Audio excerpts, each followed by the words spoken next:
For my arms and armor palette, I definitely prefer the Sallet. It's a 15th century style and it'll last in quite a while. Today we're going to talk about my favorite helm and why it's so good at deflecting armor-piercing weapons.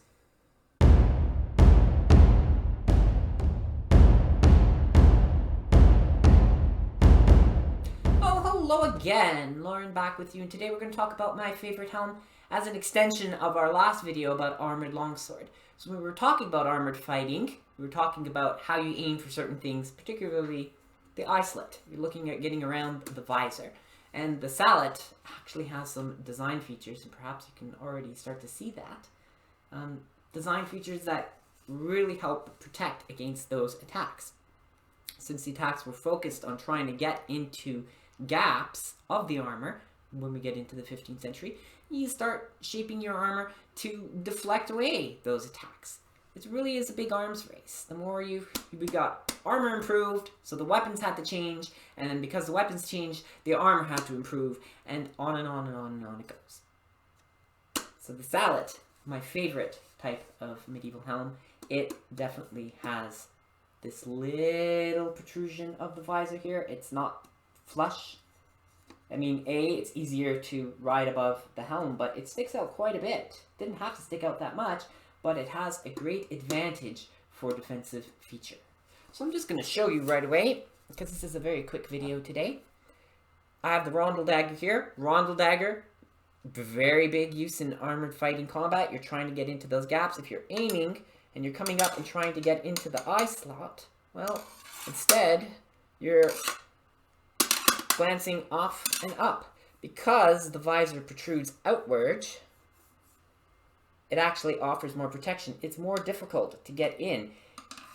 Getting into it means you're actually not directly angled to the face. It's going to get jammed. So all you have to do as the wearer is tilt your head back a little bit if something comes towards your face, and a lot of those attacks aren't going to get in there. So the design of the Sallet really evolves to give some really good protection. It already has a reinforced brow plate. It already has nice sloping to deflect a lot of blows. But it has a visor that lets you stay safe. Now, a little bit about the history, because we know the Sallet is mentioned in the very early 15th century. I think it's, well, let's say 1410s. I think that's where it is. I didn't look it up again before making the video. Probably should have. But it has an Italian mention. There's a reference in the list of arms and armor inventory, and it mentions Sallet. It's not going to be this exact model. We know that early Sallets, this sloping design shape, were a single piece. And when you wore them, you kind of slip them back like this. So you wore it. It still could have a little eye slit, even though it didn't have a moving visor.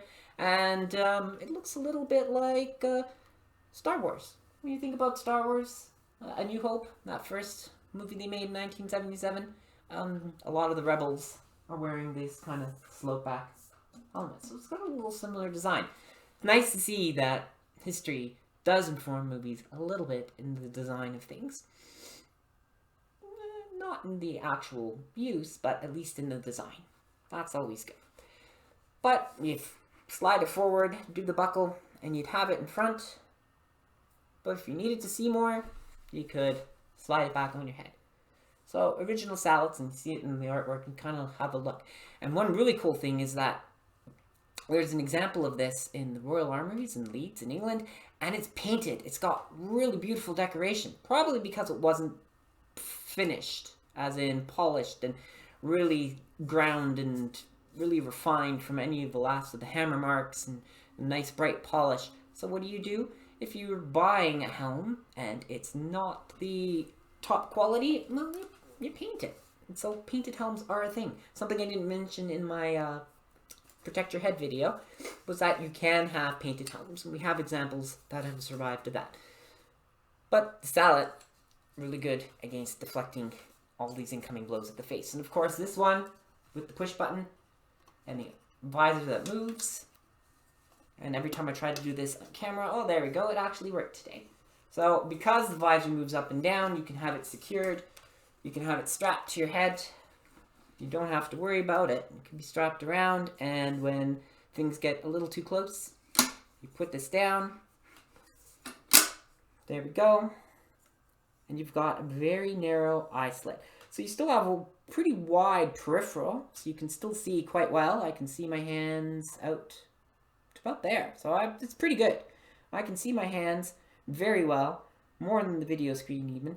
But I can move my head around just a little bit up, and all of those attacks are going to have a difficult time getting in to my eyes. So even if you were up close with the rondel dagger, trying to get in and do some damage, it's really difficult to get the angle on that.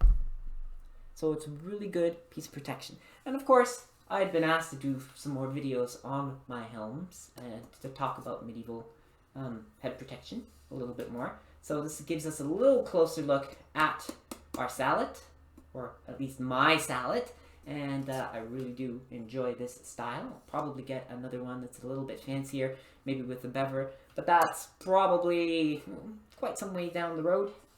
But you can just see reinforced brow plate, reinforced visor, deflecting everything away from the face, slope down the back, really offering a lot of protection.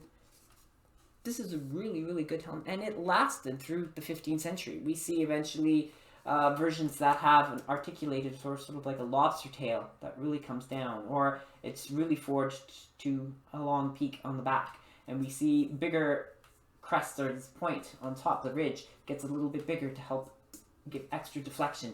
So we see a lot of variety, small differences in the helm design of the Sallet, very popular across Europe, particularly mid to late 15th century. But yeah, from its early origins of a single piece helm to something with a visor, to with articulated plates, to all sorts, being paired with a bever that helps protect underneath. It was fantastic. It's long lived. So, you know, it's odd to have technology that evolves but is kind of has the same name and the same basic feature, same basic shape that lasts for almost 100 years. That's pretty neat. So that's part of why it makes it my favorite. The other, though, is that it's, you know, the defense. I love the look of it. And on this one, when you can remember where the button is and push it, I love that it has this adjustable visor. And just the way it looks with the visor up, and I just think it's just really cool. So that's all I wanted to do, was a little video just to talk about my favorite helm today, because I had been asked to talk a little bit more about the helmets, and it seemed like a good follow-up to our armored sword fight video. There will be another armored longsword video, of course, because there are more techniques that we can show. Once I can get outside and set something up, make a little appel with a little fake sword coming off of it, I can do a little bit more to show you. But for today, it's all about the Sallet, not the salad. And I did want to actually put a bowl in and pretend I was mixing a salad in the Sallet, but that's just a little too cheesy. And as zany as we are on this channel, sometimes you just have to curb your little jokes and just get to the heart of the matter. Anyway, do remember, like and subscribe, and remember, comment. If you want to see more of something, put it in the comments. I can definitely talk a bit more about anything in my collection that I have so far, or I can look into getting new stuff, or do research on something that you're really curious about. So comment, let me know, and I hope that you have a fantastic day, and do remember to keep your head protected when you're out there riding a bike or a skateboard or skiing or whatever you're doing. Keep your head up, keep your head safe.